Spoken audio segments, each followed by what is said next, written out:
I get a free rice box then for coming down? Because I've had to go to Burger King. Welcome to WatchMojo UK, and today we'll be counting down our picks for the top 10 legendary British TV moments. I don't believe this. Right, I wish I were dead. 2 minutes, mate, I'm sorry. Before we begin, we publish new content every day, so be sure to subscribe to our channel and ring the bell to get notified about our latest videos. For this list, we're looking at the most iconic things to ever air on the telly. Let us know in the comments which moments you'll never forget. Number 10, Middle Finger. Yeah, it looks pretty misty and murky there in Edinburgh. Thank you, gallery. Oh no! Much as Brits love talking about the weather, it's infamously true the weather forecasts are inaccurate.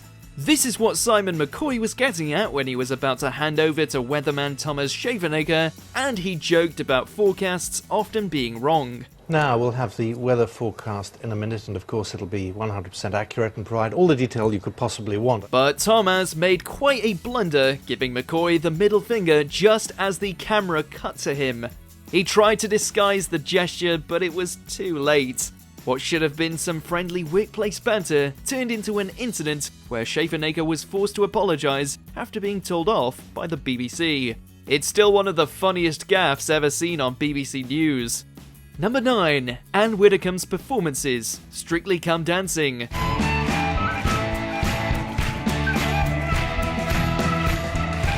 Widdecombe was 63 when she joined the lineup of Strictly in 2010, paired with Anton de Beck.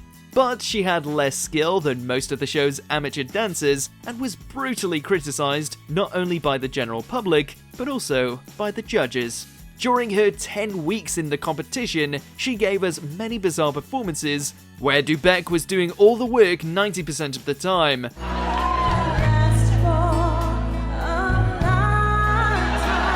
But more than once, he ended up dragging Widdecombe around on the floor, creating a sight you'll never unsee.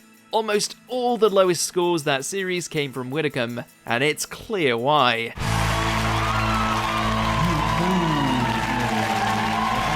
Number 8, Ryland Gets Through. The X Factor. Though he may be one of the country's favourite presenters today, it took a while for Ryland to get his big break, and that came through a particularly iconic moment while he was a contestant on The X Factor. Ryland, it's such a big risk that I have to take it. And you're in my final After being informed that he'd made it through to the live shows, Ryland couldn't believe his ears.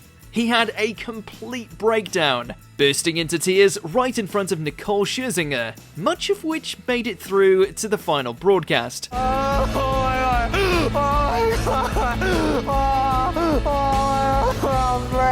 Ryland later said that this episode lasted for 45 minutes, and he even had paramedics called because he couldn't breathe. I can't talk again.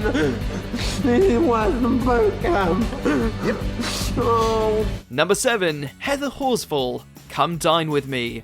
Not everyone can take their failures on the chin, and this Come Dine With Me contestant was one of the show's best examples of a sore loser. I don't believe this. Heather couldn't even read out the other names on the list after she found out she'd come last, resorting to insulting the guests immediately. Someone's got to come fourth, haven't they?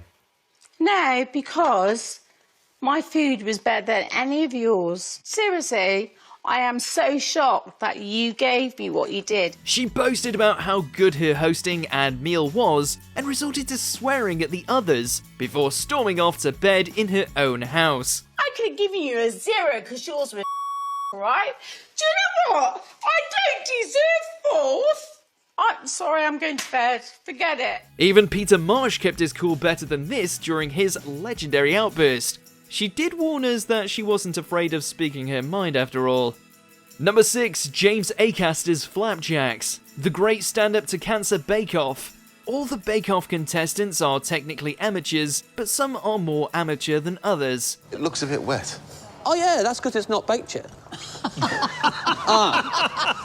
Comedian James Acaster proved that when he attempted to make some cherry Bakewell flapjacks for the signature challenge.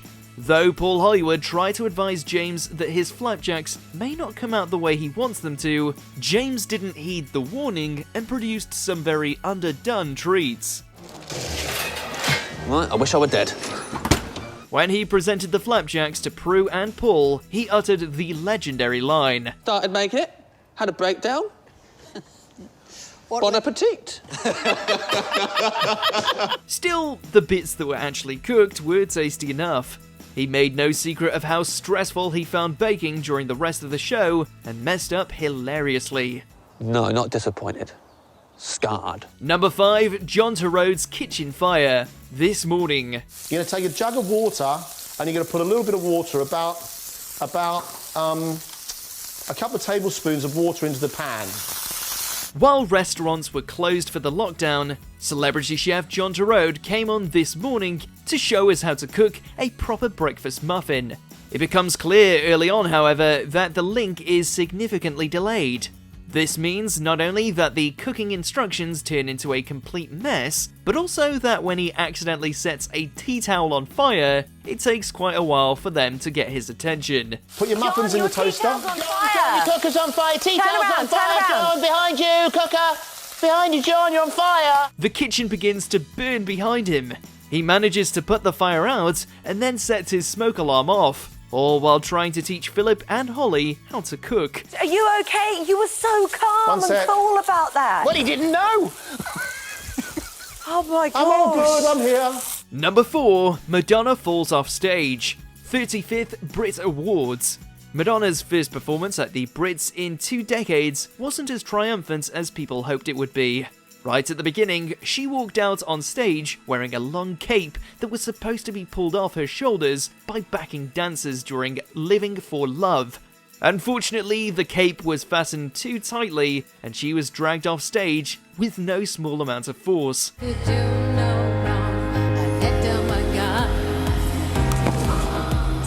Full credit to Madonna, she did get right back up and continue the performance. She later said she suffered whiplash after the incident. The audience's shock is audible. Maybe she shouldn't have let down her guard. Number 3, Gemma takes a fall, dancing on ice. Accidents happen, especially when you enter an ice skating competition with absolutely no training. The nation's favourite diva took a tumble while skating to Celine Dion with professional partner Matt Evers, slipping and face-plunging right on the ice.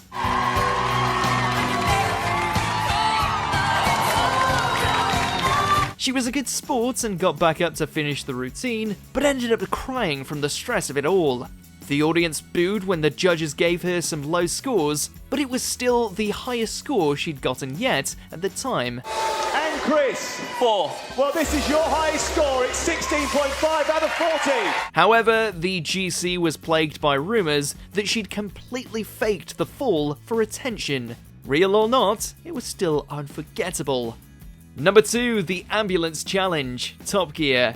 Clarkson, Hammond and May have to build their own custom ambulances, prioritising speed and the well-being of the patient. Mate, I'm sorry.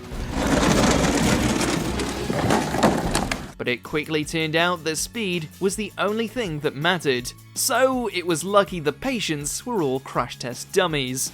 Hammond and Clarkson are neck and neck trying to get their patients to the hospital, while Captain Slow predictably falls way behind. Watch this. Cock. But May eventually loses his patience and ends up dragging his crash test dummy behind the ambulance for most of the journey before losing him. It was one of the most chaotic segments Top Gear had ever seen, and that's saying something. Oh yes, Bert at the hospital. That is a victory.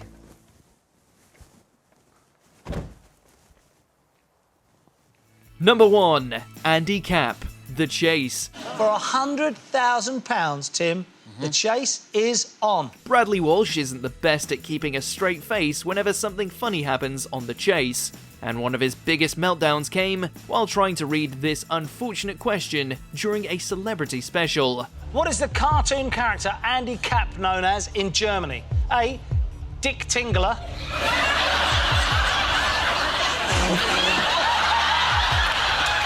Even comedian Tim Vine struggles to keep his cool while giving his answer. OK, was it C? What are you... But all the laughter knocked the chaser off his game, as both he and Vine got the question wrong. It turns out Willy Wacko was the correct answer all along. It's Willy Wacko. Even with that slip-up, they still couldn't win the £100,000 though. But that's a small price to pay for a moment this funny. Do you agree with our picks? Check out this other recent clip from WatchMojo UK and be sure to subscribe and ring the bell to be notified about our latest videos.